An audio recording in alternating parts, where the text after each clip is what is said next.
เลยเฮลตุโนตัวเวิร์กช็อปเป็นบังอะไรคำทักเตะตัวคำมาซาเตะเกี่ยวกับมั่งเกี่ยวกับ older and younger older generation and younger generation embrace how to embrace one another โอเคก็เข้าเวิร์กช็อปกันนี่แล้ว our community ส่วนบางชิ้นอิมัวจิเฮียตัวลายเต้นอะ painting อะมั่ว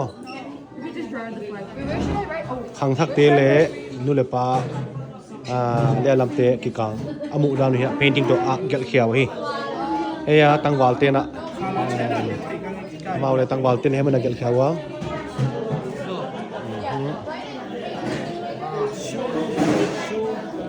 แล้วมันดูเลยป้าเตะละมานูเตะนะเฮียมานูเตะป้าเตะตัวลายเตะกี่กาละสิมาเลยที่ด้านนั้นเกลเฮียya aneu ma teng ina mau chu meeting chu thei lo du mo painting it top mai ya nu te na to lai te le pa te nu te ki ka mo age pom to ama mu da de cha an gen di wi lai age dang bang mo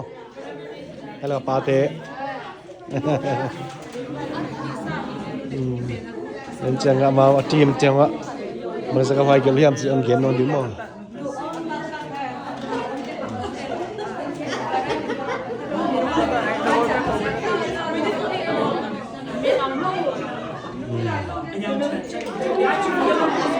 workshop